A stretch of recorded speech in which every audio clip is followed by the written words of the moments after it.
بغیر کسی قیمت کے جو ہے وہ تعلیم دیتی ہے، فری آف کاسٹ ساری ایجوکیشن ہوتی ہے، تو اس کا مطلب یہ نہیں کہ کوئی ہلکی ایجوکیشن ہے.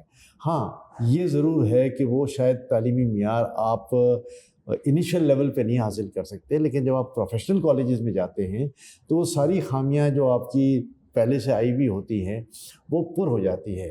مانا کہ جی فاؤنڈیشن اچھی ہونی چاہیے، لیکن پھر طالب علم کے اپنے اس پہ بھی ہوتا ہے، اپنے شوق اور ذوق پہ ہوتا ہے کہ اگر وہ فاؤنڈیشن وہاں مضبوط نہیں ہوئی تو آگے کے اسٹیج پہ جب وہ انٹرمیڈیٹ جاتا ہے، جب وہ پروفیشنل کالج میں جاتا ہے تو وہاں جا کے اس فاؤنڈیشن کو مضبوط کر لیتا ہے. اور بڑے بڑے اعزازات ان لوگوں نے حاصل کیے ہیں، اس میں ایسی کوئی بات نہیں ہے. دیکھیں میں تو ہمیشہ ایک بات سمجھتا ہوں کہ اگر پاکستان نے آپ پہ خرچ کیا ہے تو پھر آپ پاکستان پہ بھی خرچ کریں.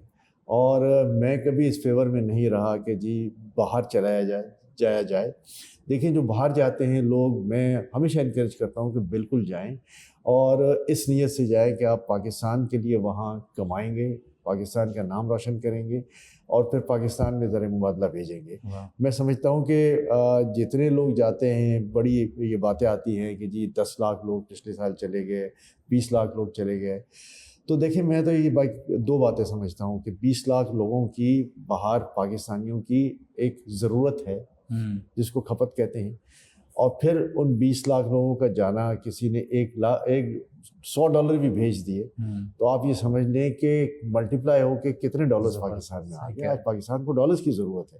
اور پھر دوسری بڑی بات یہ ہے کہ جب کوئی یہاں سے چھوڑ کے باہر جاتا ہے تو اس کا خلا جو ہے وہ ہماری یہی پاپولیشن پر کرتی ہے. تو 25 کروڑ کی عوام ہے، بہت بڑی پاپولیشن ہے، اور اس بہت بڑی پاپولیشن کو دنیا میں اگر کہیں موقع ملتا ہے، کہیں جگہ ملتی ہے تو بالکل جائیں، اور وہاں کے جو بینیفٹس ہیں اس سے پاکستان کو فائدہ پہنچائیں. تو یہ ایک بہت بڑی بات ہے، پاکستان سے انسیت کی بات ہے. Just for the heck of it کہ جی پاکستان اچھا نہیں ہے، تو یہی وہ پاکستان ہے جو آپ پیدا ہوئے، یہی وہ پاکستان ہے جو آپ نے تعلیم حاصل کی، یہی وہ پاکستان ہے جہاں آپ نے اپنا نام بنایا، مقام بنایا، اپنے آپ کو ایک امیر آدمی کے طور پہ بنایا. اور پھر آپ یہ کہیں کہ پاکستان اچھا نہیں ہے اور خرچ باہر جا کے کریں، تو شاید میں اس فلاسفی کو نہیں مانتا. زبردست، بہترین. آپ کو ہلال امتیاز ملا، آپ کو ستارہ امتیاز ملا. بچپن کے اندر والدین تھوڑی بہت شاید سختی کرتے ہوں یا کہتے ہوں کہ بیٹا پڑھنا ہے اور اچھا انسان بھی بننا ہے، چیزیں بننی ہیں، تو وہ اس وقت سفر سے لے کے آج تک کا سفر جو طے ہوا، تو کوئی والد صاحب کی ایسی بات یا والدہ کی ایسی بات ہے جو آپ سمجھتے ہیں کہ آج بھی وہ آپ کے ساتھ ٹریول کرتی ہیں؟ جی بالکل. ظاہر ہے اب جو ہم کام کرتے تھے، مصروفیت کا جو عالم تھا اس پہ گھر پہ ہمیشہ ٹوکا جاتا تھا کہ پہلے گھر کو دیکھ لو، پہلے اپنے آپ کو دیکھ لو، نیند کر لو. یہ ساری باتیں جو ہیں وہ آج یاد بھی آتی ہیں اور اس میں بڑی طرح ہانٹ بھی کرتی ہیں کہ ہاں ہمیں تھوڑا سلو چلنا چاہیے تھا، تھوڑا جو ہے وہ اپنے آپ کو صحت کو بہتر بنانا چاہیے تھا. لیکن میں سمجھتا ہوں کہ وہ والد صاحب یا والدہ جو بھی یہ کہتے تھے وہ ہمارے مفاد میں بات کرتے تھے، اور ان کے نظر میں یہ تھا کہ یہ اوور لوڈڈ ہے، اوور برڈنڈ ہے. اور ظاہر ہر والدین کو یہ ہوتا ہے کہ جی ہمارا بچہ اوور برڈن نہ ہو جائے. اور ہمارے پاس دوسرا یہ عزم ہوتا تھا کہ نہیں، ہم جان مان تن دھن سب سے جو ہے وہ مل کر اس ملک کی بھی خدمت کریں، اپنا نام روشن کریں، دنیا میں جو ہے وہ اس ملک کا نام روشن کریں، اور اس پاکستان کے لوگوں کو فیسیلیٹیٹ کریں کہ وہ جو درد ہے وہ جو ہے وہ نظر بھی آنا چاہیے، اور یہ پھر ٹریول کرنا چاہیے with in the family, with in the community, with in the friends and all of them, کہ یہ ٹریول کرے گا تو دوسرے لوگ انسینٹیوائز ہوں گے، دوسرے لوگ بھی جو ہے وہ خدمت کریں گے. الحمدللہ ہم نے جو کام کیا، جو ہماری سکسیس سٹوریز ہیں، جب ہم جا کے لوگوں کو بتاتے ہیں، ایٹ لیسٹ ہمارے جو نوجوان جو آگے آ رہے ہیں اور اسکول کے بچوں کو، کالجز کے بچوں کو، تو ان کو بھی ایک انسینٹیو پیدا ہوتا ہے کہ نہیں جی ہم بھی اسی طرح محنت کریں، اسی طرح جو ہے وہ آگے بڑھیں. جو والد نے ایک بات بتائی تھی، آج بھی مجھے ہمیشہ ہر فیلڈ میں یہ نظر آتی ہے کہ سچ بولنا اور غلط کام کبھی بھی نہیں کرنا، خلاف قانون نہیں جانا. لوگ انکم ٹیکس کی چوری کرتے ہیں، لوگ اور بہت ساری چوریاں کرتے ہیں، بڑے انسینٹیوز مل جاتے ہیں اس میں، سیل ٹیکس کی چوریاں ہوتی ہیں، میں مثال دے رہا ہوں. اور بہت سارے کاروباری لوگ یہ کام کرتے ہیں ہمارے بھائی، لیکن شاید ہم نے کبھی یہ کام اس لیے نہیں کیا کہ ہمارے والدین نے اس کی سختی سے ممانعت کی تھی. والدہ بھی یہ ہمیشہ کہتی تھی کہ جھوٹ نہیں بولنا. اور پھر ایک سب سے بڑی بات میں کہوں کہ جو ہم نے اپنے کاروبار کا نصب العین بنایا ہوا ہے, اللہ نے سکسیس بھی بہت دی ہے, اور اس میں والد ہمیشہ یہ کہتے تھے کہ اپنے کاروبار میں سود کا عنصر کبھی نہیں لانا, بینکوں سے انٹرسٹ کا کام نہیں کرنا, کسی سے بھی نہیں کرنا. اور یہ وہ میرے خیال نصیحت ہے جس نے ہمارے کاروبار کی ایک فاؤنڈیشن ڈالی ہوئی ہے. جیسے بھی نامساعد حالات ہوں, ہم نے کبھی بینک کی طرف نہیں دیکھا, ہم نے اپنے وسائل پہ بھروسہ کیا ہے. اور پھر اس میں ایک اور بات میں جو سننے والوں کے لیے کہتا ہوں, اس میں یہ ہے کہ انہوں نے ہمیشہ ہیج ٹریڈنگ کی منع کی ہے, اسپیکولیٹو ٹریڈنگ سے منع کی ہے. اور وہ اس لیے منع کیا ہے کہ جتنی آپ کے پاس استطاعت ہے, اگر آپ کے پاس 100 روپے ہیں تو 100 روپے کا ہی کام کریں, آپ 500 روپے کا کام نہ کریں. کہ وہ 400 روپے اگر کہیں خدا نخواستہ آپ ڈیفالٹ ہوئے تو یہ 100 روپے بھی چلے جائیں گے اور مائنس پہ چلے جائیں گے. صحیح بات. تو یہ وہ باتیں ہیں کہ جو بظاہر تو اچھی نہیں لگتی تھیں, اور ہم یہ دیکھتے تھے کہ ہمارے جو کاؤنٹر پارٹس ہیں وہ کہاں سے کہاں پہنچ گئے. لیکن پھر یہ اطمینان ہوتا ہے کہ ہم نے خدا نخواستہ غلط کام نہیں کیا, اور ہم نے اپنی سکسیس جو ہے وہ ایمانداری کے ساتھ, محنت کے ساتھ, اور اسلام کے عین اصولوں کے مطابق کوشش کی ہے کہ اس کو گزارا کریں. یہ جتنے بھی بڑے بڑے لوگ آپ دیکھتے ہیں, میں یہ سمجھتا ہوں کہ دیر از نو شارٹ کٹ ٹو سکسیس. صحیح بات. بڑی محنت سے آئے ہیں, لیکن پھر ہر ایک کے پیچھے کوئی نہ کوئی سٹوری ضرور ہوتی ہے, اور ان سٹوریز میں کہیں صحیح کام بھی ہوتا ہے, کہیں غلط کام بھی ہوتا ہے. میری ہمیشہ سے استدا رہی ہے کہ آپ بڑے آدمی ضرور بنیں, لیکن سیدھے طریقے سے, اچھے طریقے سے, اور اللہ تعالیٰ کامیابی ضرور دیتا ہے. زبردست, بہترین, بڑی مزے کی باتیں جاری ہیں چنائے صاحب کے ساتھ. ہم جا رہے ہیں ایک چھوٹے سے بریک پہ, اور بریک کے بعد آپ سے ملتے جائیں گے, نہیں ملاقات ہوگی بریک کے بعد.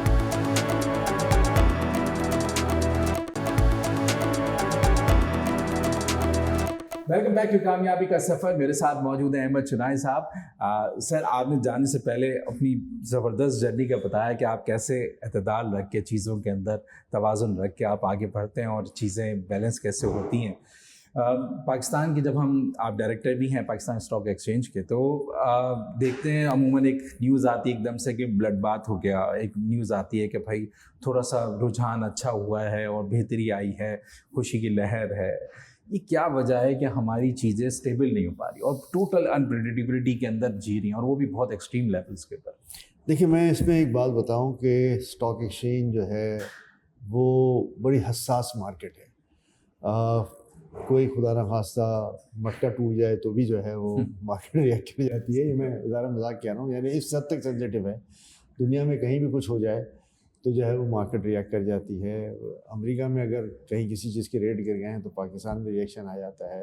یو کے میں کچھ ہو جاتا ہے تو پاکستان میں ریئیکشن آ جاتا ہے. کہیں خدا نخواستہ کوئی قتل ہو جاتا ہے تو پاکستان میں ریئیکشن آ جاتا ہے. دیکھیں, یہ ریئیکشن جو ہے وہ ایک, میں سمجھتا ہوں کہ ایک کریٹڈ ریئیکشن ہے, ایک پلانڈ ریئیکشن ہو جاتا ہے. اور بہت سارے لوگ اس کو پلے کرتے ہیں. حالانکہ میری ذاتی رائے میں, میری ذاتی سوچ میں جو ہے وہ امریکہ میں کچھ ہو جائے تو پاکستان کی جو لسٹڈ کمپنی ہے جو کاروبار کر رہی ہے اس سے کیا فرق پڑ گیا, اور وہ فرق آج کے آج تو نہیں پڑ گیا. صحیح بات. اگر کوئی خدا نخواستہ اس کے امریکہ میں ڈیمانڈ کم ہو گئی, تو ڈیمانڈ اگر کم ہو گئی تو ہمارے جو پائپ لائن میں آرڈرز ہیں وہ تو آگے بڑھیں گے نا. صحیح بات. اور وہ پائپ لائن کے آرڈرز چلے جاتے ہیں, اس کے بعد کا پریڈکشن اچھا نہیں ہوتا. تو اس وقت اس مارکیٹ کا راتوں رات گرنا یا راتوں رات بڑھ جانا ہے کہ امریکہ میں کوئی ایسا ہو گیا کہ مارکیٹ راتوں رات بڑھ گئی, تو اس سے کوئی تعلق نہیں ہے کہ جی مال بیچا ہوا ہے آپ کا, آپ نے 10 سینٹ میں مال بیچا ہے تو وہ 10 سینٹ میں مال جا رہا ہے اگلے 6 مہینے. صحیح بات. اگلے 4 مہینے جا رہا ہے, یا 10 سینٹ میں. یا فیول کے پرائسز بڑھ جاتے ہیں دنیا میں تو پاکستان میں ریئیکشن 15 دن بعد آتا ہے, 20 دن بعد آتا ہے, اس لیے کہ پاکستان کا پچھلا مال آیا ہوا ہوتا ہے. تو کیوں یہاں پہ فوراً کرائے بڑھ جاتے ہیں, کیوں یہاں پہ اسٹاک مارکیٹ میں جو فیول ریلیٹڈ آئٹمز ہیں اس میں جو ہے وہ بہت چال آ جاتا ہے. تو یہ سب چیزیں جو ہیں, یہ مارکیٹ جو ہے وہ انوائرمنٹل یا حالات کے حساب سے حساس ہے اور سینسیٹیو مارکیٹ ہے. تو اس سینسیٹیو مارکیٹ میں میری ہمیشہ سے رائے یہ ہے کہ جو پلیئرز آتے ہیں یا جو انویسٹرز آتے ہیں وہ ایک لانگ ٹرم کے لیے آئیں. شارٹ ٹرم انویسٹمنٹس کے لیے آپ آئیں گے تو یہ نقصان اٹھا کے چلے جائیں گے, اسپیکولیشن پر آئیں گے تو یہ نقصان اٹھا کے چلے جائیں گے. لیکن آپ لانگ ٹرم رہیں گے, آپ کو سال 2 سال کا ویژن لے کے چلیں گے کہ میں نے فلاں شیئر خریدا ہے, سال بھر جو ہے اس کو میں رن دوں گا, آپ کو ڈیویڈنڈ ییلڈ بھی ملے گا، آپ کو کیپٹل ییلڈ بھی ملے گی، اور آپ کو مارکیٹ میں بہتر پوزیشن ملے گی، اور آپ کے پاس جتنے پیسے ہیں اس پہ آپ نے کیا ہوا ہے، آپ نے اسپاٹ ٹریڈنگ کی ہوئی ہے۔ فیوچر ٹریڈنگ کریں گے تو ظاہر ہے مارکیٹ کے اپس اینڈ ڈاؤنز میں آپ کے جو ہے وہ سودا کٹ جائے گا، اور آپ جو ہے وہ اپنا نقصان میں آ جائیں گے۔ تو میری تمام پوٹینشیل انویسٹرز سے ہمیشہ سے یہ درخواست بھی ہے، میں اپنے سیمینارز میں سب جگہ پہ یہ کہتا ہوں کہ جی جب بھی آپ نے انویسٹمنٹ کرنی ہو، اس کمپنی کو دیکھیں، اس کی بیلنس شیٹ کو پڑھیں، ڈائریکٹرز رپورٹ کو دیکھیں، اس کی فورکاسٹ کو دیکھیں۔ اچھی کمپنیاں جو ہیں وہ اپنی اچھی فورکاسٹ دیتی ہیں، وہ بتاتی ہیں کہ اگلے سال ہم کہاں ری انویسٹمنٹ کرنے جا رہے ہیں، اگلے سال ہماری فورکاسٹ کیا ہے، اگلے سال ہم کس طرح جو ہے وہ اپنی سیلز کو مینیج کریں گے، بلا بلا بہت ساری چیزیں ہوتی ہیں۔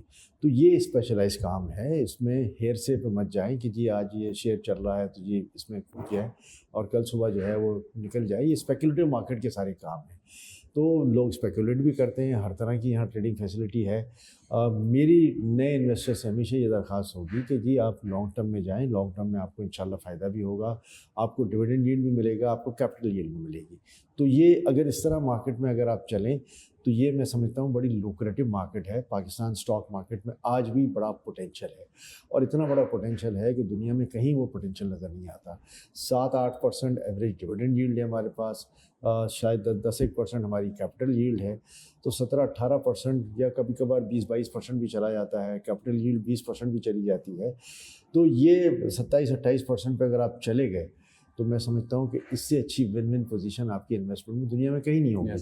دیکھیں میں چھوٹی سی مثال آپ کو دیتا ہوں کہ ہماری جو ڈیٹ سیکورٹی مارکیٹس ہیں وہ 21-22% پہ ٹریڈ کر رہی ہیں 2 سال سے، اور یہ ایک بہت بڑا میں سمجھتا ہوں کہ انسینٹیو بھی ہے، بڑی اٹریکشن بھی ہے، اور اس وقت حالت یہ ہے کہ 27 ٹریلین اگر کیش فلو ہے بینکوں کے پاس تو 23 ٹریلین جو ہے وہ سیکورٹی ڈیٹ سیکورٹیز میں انویسٹڈ ہے، تو انڈسٹری کے اندر صرف 3 ٹریلین ہے۔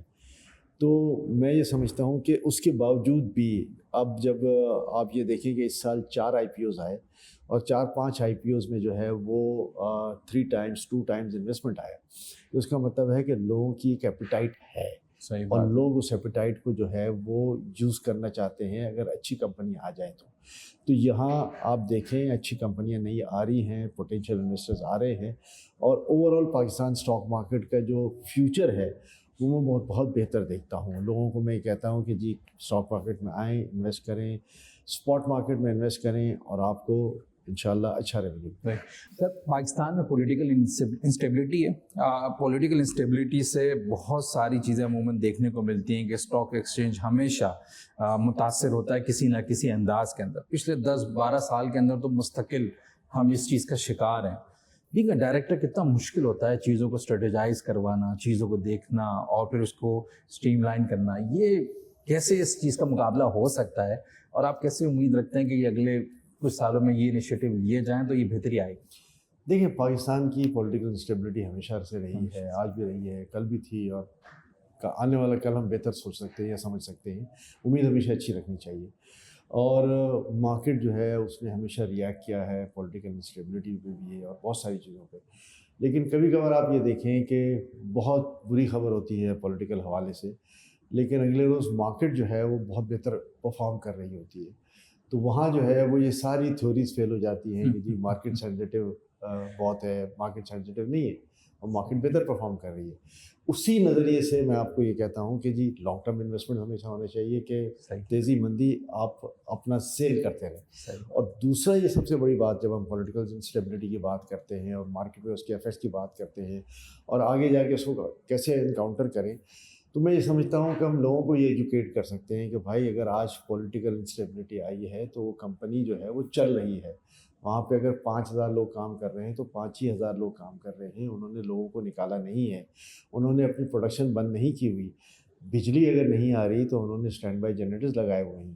پانی اگر نہیں آ رہا تو انہوں نے RO پلانٹ اور ٹیوب ویلز لگائے ہوئے ہیں، کنویں ڈالے ہوئے ہیں۔ تو یہ ساری چیزیں جو ہیں وہ سیکیورٹی کے ایشوز ہیں، تو سیکیورٹی کے ایشوز ہم نے گارڈ رکھ کے حل کیے ہوئے ہیں، تو یہ کمپنی کی کاسٹ میں شامل ہیں، اور اس سے جو ہے وہ کمپنی کی رننگ میں کوئی فرق نہیں پڑ رہا۔ جہاں لوگوں کو یہ اعتماد ہو جائے کہ جی کمپنی تو چل ہی رہی ہے، پولیٹیکل اسٹیبلٹی اپنی جگہ پر، پولیٹیکل گریمکس اپنی جگہ پر، کسی کا آنا کسی کا جانا، کسی کا جو ہے وہ اپنا ڈاؤن فال، کسی کا رائز، یہ سارا سسٹم کا حصہ ہے، اور اس سسٹم میں اس پاکستان کے اندر یہ ساری چیزیں چلتی رہتی ہیں۔ میں نہیں کہتا کہ یہ آئیڈیل سسٹم ہے، ظاہر ہے میرے جیسا ہر باشعور شخص یہ کہے گا کہ پاکستان میں اسٹیبلٹی آنی چاہیے، چیزوں کو ٹھیک ہونا چاہیے، اور حالات جو ہیں وہ سازگار ہونے چاہیے، مواقع ہونے چاہیے۔ لیکن میں اس پہ یہی سوال کرتا ہوں کہ کیا یہ چیزیں دنیا کی ہر ڈیموکریسی میں موجود نہیں ہیں؟ آج یو کے میں اس پرائم منسٹر کو آئے ہوئے مشکل سے میرا خیال ہے سال بھی نہیں ہوا، اور اس نے الیکشن اناؤنس کر دیا، تو کون سا بھونچال آ گیا وہاں پہ؟ کون سی مارکیٹیں وہاں آگے پیچھے ہو گئی؟ تو یہ ہر جگہ ہوتا ہے، وہاں پر بھی امریکہ میں بھی صدر کا بھی مواخذہ ہو جاتا ہے، صدر کے اوپر بھی ریفرنسز فائل ہو جاتے ہیں، کیسز فائل ہو جاتے ہیں، سابق صدر پہ بھی ہو جاتے ہیں۔ تو یہ سارا سسٹم کا حصہ ہے۔ اصل میں ہمارا سوشل میڈیا جو ہے نا ان چیزوں کو بہت ہائی لائٹ کرتا ہے، بہت پلے کرتا ہے، مارکیٹ میں خوف آ جاتا ہے، مارکیٹ میں خوف آ جاتا ہے۔ لیکن ہماری مارکیٹ کتنی اور باہر کی مارکیٹیں کتنی؟ ہماری مارکیٹ کا سائز جو ہے وہ شاید امریکہ کا 1% بھی نہیں ہے، یو کے کا 2% بھی نہیں ہے۔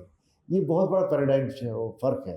حالانکہ ہماری پاپولیشن 2.5 کروڑ اور 25 کروڑ کی عوام ہیں، ہم دنیا کے چوتھے پانچویں بڑا ملک ہے ہمارا آبادی کے لحاظ سے، اور ہمیں بہت بڑا ہونا چاہیے تھا۔ لیکن الٹیمیٹلی ہمارے جو پولیٹیکل پنڈٹس ہیں انہوں نے کبھی اس بات کو ریئلائز نہیں کیا، چاہے وہ کسی بھی پولیٹیکل پارٹی سے ہوں۔ یہاں پر ہمیشہ میں تھوڑی سی بات ملکی صورتحال بھی کر لیتا ہوں کہ یہاں پر ہمیشہ یہ الزام دیا جاتا ہے کہ جی اسٹیبلشمنٹ۔ دیکھیں، ہر ادارے کا ایک مزاج ہوتا ہے، ہماری اسٹیبلشمنٹ کا بھی ایک مزاج ہے، ہماری پولیٹیکل پارٹیز کا بھی ایک مزاج ہے، ہمارے عوام کا بھی ایک مزاج ہے۔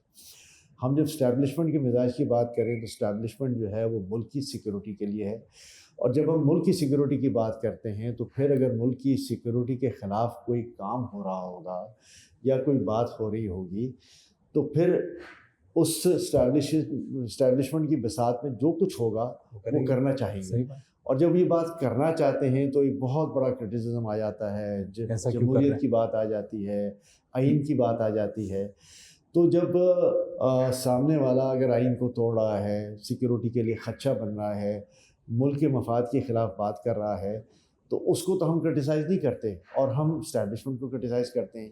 دیکھیں، میں بحیثیت اسٹیبلشمنٹ اپنے فیصلے انڈیویجولی غلط ضرور کر سکتا ہوں، میں بھی ایک انسان ہوں، مجھ سے بھی غلط فیصلے ضرور ہو سکتے ہیں، لیکن میں نے ہمیشہ بحیثیت اسٹیبلشمنٹ اگر میں کہوں تو ملکی مفاد میں بات کی ہے کہ ملکی مفاد میں اس وقت جو بہتر سمجھا گیا، سیکھا گیا، دیکھا گیا، وہ کیا گیا۔ اب اس پر ہم ساری زندگی کا واویلا مچائیں، مگر میں یہ کہتا ہوں کہ یہی وہ لوگ ہیں جنہوں نے اس ملک کو بچایا ہوا ہے، چاہے وہ بلوچستان کی بغاوت ہو، بلوچستان کے اندرونی حالات ہوں، بلوچستان کے بارڈرز پر ٹینشن ہو، چاہے وہ KPK میں دہشت گردوں کی آمد ہو، دہشت گردوں سے مقابلہ ہو، علاقہ غیر میں دہشت گردوں سے مقابلہ ہو۔ روز آپ یہ سنتے ہیں کہ آج جو ہے وہ 8 سیکورٹی فورسز کے لوگ مارے گئے، 3 افسر مارے گئے، کبھی آتا ہے 4 سپاہی مارے گئے، خدا نخواستہ شہید ہو گئے۔ تو اس وقت تو کوئی راگ نہیں الاپتا، کوئی ان کے گھر تعزیت کرنے نہیں جاتا، کوئی ان سے ہمدردی کا اظہار نہیں کرتا، 2 4 8 10 اسٹیٹمنٹ ضرور آ جاتے ہیں، لیکن اس پر کوئی فوج کھڑی نہیں ہو جاتی، کوئی اسٹیبلشمنٹ کھڑی نہیں ہو جاتی، کوئی مظاہرے نہیں کرتی کہ ہمارے ساتھ ناانصافی ہو رہی ہے، ہمیں اس سیکورٹی وار میں دھکیل دیا گیا ہے، ہمارے جوان شہید ہو رہے ہیں، ہم جو ہے وہ سڑک پہ آ جائیں۔ تو یہ وہ کام کیوں نہیں کرتے؟ وہ اس لیے نہیں کرتے کہ دیکھیں ان کے پاس ایک ٹالرنس ہے، اور جب ان کا ٹالرنس ختم ہو جاتا ہے تو پھر وہ ایکشن لیتے ہیں، اور جب ایکشن لیتے ہیں تو ہماری چیخ نکل جاتی ہے۔ تو ایسے حقیقت ہے، بڑی زبردست باتیں جا رہی ہیں سر کے ساتھ۔ آپ جا رہے ہیں ایک چھوٹے سے بریک میں، ملاقات ہو رہی ہے آپ سے ایک بریک کے ساتھ۔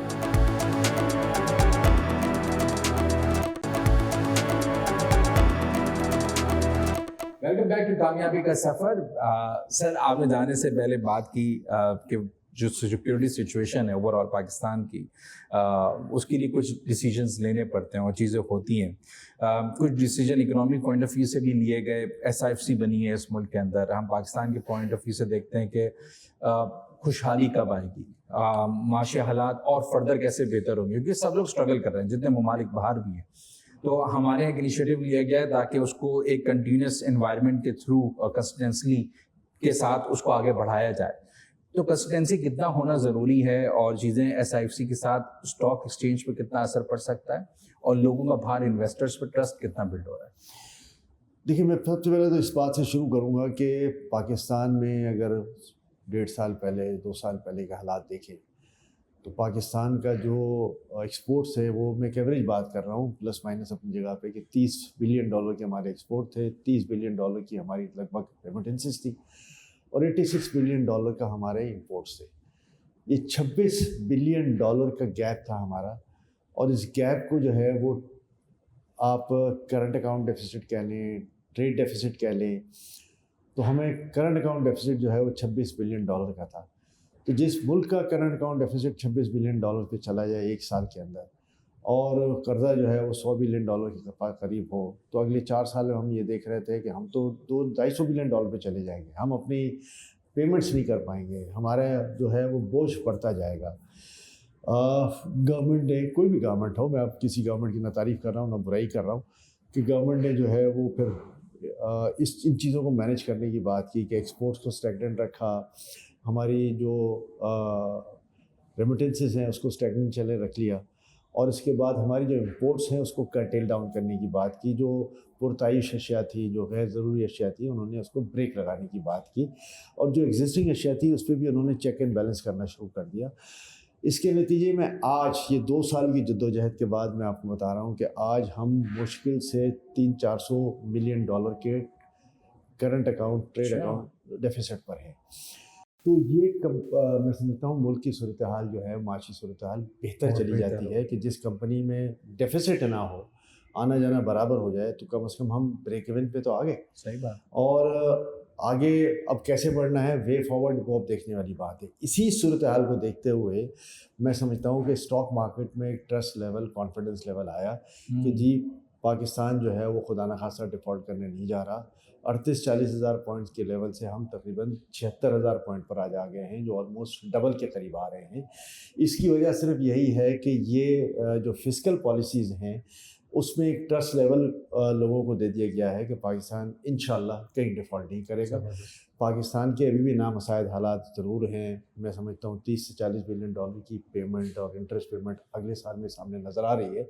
وہ کیسے پر ہوگی، کیا ہوگا، ظاہر ہے اس کے لیے IMF کے ساتھ بھی نیگوسیشن چل رہی ہیں، ان سے جو ہے وہ ایک اسٹینڈ بائی ایگریمنٹ بھی جو ہے وہ ہونے جا رہا ہے۔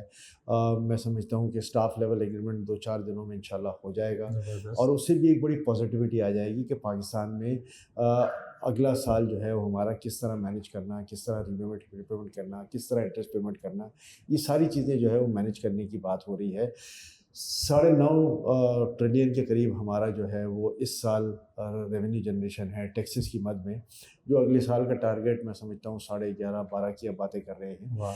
وہ بھی اچیو کرنے کی بات اس لیے ہے کہ ہم تو ہمیشہ یہ کہتے ہیں کہ پاکستان میں جو لوگ ٹیکس نہیں دیتے ان کو ٹیکس دینے کی طرف راغب کیا جائے، تاکہ یہ جو بجٹ ڈیفیسٹ ہے اس کو پورا کیا جائے۔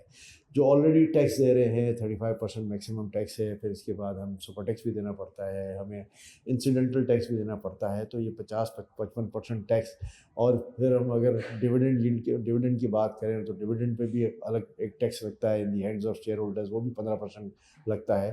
تو یہ ایک بہت بڑا بوجھ ہو جاتا ہے لوگوں پہ، اور میں سمجھتا ہوں اس بوجھ کو کم کرنے کے لیے جو آلریڈی ٹیکسڈ کمپنیز ہیں ان کو جو ہے وہ کم کیا جائے، اور جو نئے ایونیوز ہوں ان کو تلاش کرنے کی بات کیا جائے۔ ایک تاجر دو اسکیم بھی آئی ہے، 17-18 ہزار کے قریب جو ہے وہ تاجر اس میں رجسٹریشن میں آگے ہیں۔ میں سمجھتا ہوں کہ یہ 17-18 لاکھ آنے چاہیے، 1.70 کروڑ آنے چاہیے، اس لیے کہ کافی تاجر حضرات موجود ہیں۔ تو میں سمجھتا ہوں کہ ایک ملک میں ترقی کی بنیاد ڈلے گی کہ ہر آدمی جو ہے وہ اپنا ایک ڈیو شیئر ادا کرے گا، اور پھر ملک جو ہے وہ اس حالت میں نہیں ہوگا جس حالت میں کل تھا، اور آج اس کی حالت تھوڑی سی بہتر ہے، لیکن اب بھی میں سمجھتا ہوں کہ ہمیں اپنی فسکل پوزیشن جو ہے وہ بہت بہتر بنانے کی ضرورت ہے۔ زبردست سر، آخر میں لاسٹ منٹ پاکستان کے لیے، گورنمنٹ کے لیے لیٹس سے کہ کوئی میسج، یا پھر پاکستانیوں کے لیے کوئی آپ چیز تھاٹ شیئر کرنا چاہ رہے ہیں لاسٹ منٹ؟ میری سوچ ہمیشہ یہ ہے کہ آپ جو کچھ کریں پاکستان کے اندر رہ کر کریں، انویسٹمنٹس کریں پاکستان میں کریں، گورنمنٹ کی طرف سے فرض یہ ہے کہ لوگوں کو یہاں فیسیلیٹیٹ کریں، یہاں کا سیکورٹی ماحول بہتر بنائیں، اور ون ونڈو آپریشن کی کرنے کی بات کریں کہ لوگوں کو جو ہے وہ یہاں سے بھگانے کی نہیں، لوگوں کو یہاں سے بلانے کی بات کریں۔ دنیا بھر میں پاکستانی جا کے اگر انویسٹمنٹ کرتے ہیں تو دنیا بھر کے لوگوں کو پاکستان میں آ کر انویسٹمنٹ کیسے کرنی چاہیے اس پر راغب کرنے کی بات ہے، اور انشاءاللہ میں پاکستان کا ایک بہت ہی برائٹ فیوچر دیکھتا ہوں۔ بہت زبردست، بہت شکریہ احمد بھائی، بہت شکریہ ٹائم نکالنے کا اور کامیابی کے سفر پہ جوائن کرنے کا۔ پاکستان کو خدا نے بہت ساری چیزوں سے نوازا ہے اور ہم اس کا فائدہ اٹھا سکتے ہیں، اپنے لیے بھی فائدہ ہو سکتا ہے اور پاکستان کے لیے بھی فائدہ ہو سکتا ہے۔ کیوں نہ مل کر کام کریں اور اس پاکستان کو خوبصورت بنائیں ہر حوالے سے۔ یاد دیجیے ڈاکٹر محسن کو کامیابی کا سفر سے۔ اگلے ہفتے آپ سے دوبارہ ملاقات ہوتی ہے ایک نئے گیسٹ کے ساتھ، ایک نئے شو میں۔ اللہ حافظ۔